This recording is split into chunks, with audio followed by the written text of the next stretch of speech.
माँ की आखिरी इच्छा। एक बार एक बूढ़ी माँ को उसके बेटे ने एक वृद्ध आश्रम में ले जाकर छोड़ा। इस माँ का ये वही इकलौता बेटा था जिसके लिए इस माँ ने जीवन भर संघर्ष किया।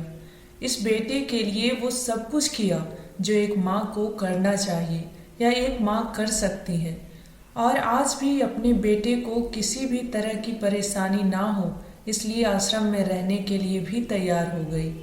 वृद्ध आश्रम में रह रही माँ हमेशा अपने बेटे को याद करती, मगर बेटा केवल साल में एक बार उसको मिलने जाता या फिर फोन पर बात कर लेता।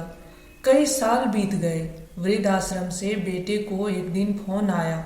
उन्होंने कहा, बेटा जल्दी से आश्रम आके अपनी माँ से मिल लो, वो बहुत सीरियस हैं। बेटा जब अपनी माँ के पास पहुंचा तब वह अपनी आखिरी सांसें गिन रही थी।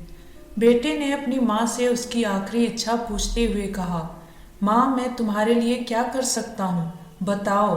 माँ ने कहा, बेटा इस आश्रम में गर्मी और मच्छर बहुत ज़्यादा है, यहाँ पर कुछ पंखे लगवा देना।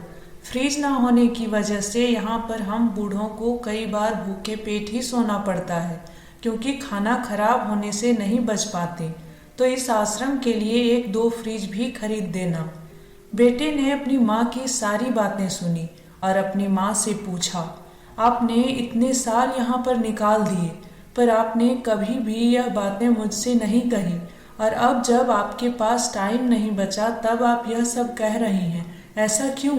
माँ ने अपने बेटे को जवाब देते हुए कहा, बेटा मैंने गर्मी, भूख और पीड़ा सहन कर ली, लेकिन मुझे पता है जब तेरे बच्चे तुझे यहाँ पर छोड़ के जाएंगे तब तू यह सब सहन नहीं कर पाएगा, इसलिए तेरी सुविधा के लिए मैं तुझे यह सब लगाने के लिए कह रही हूँ। दोस्तों, माँ की ये आखिरी लाइनें किसी भी बेटा या बेटी की आंखें खोलने के लिए सक्षम है।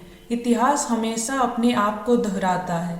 अगर आप चाहते हैं कि आपके साथ अच्छा व्यवहार हो तो आपको भी दूसरों के साथ वैसा ही व्यवहार करना पड़ेगा।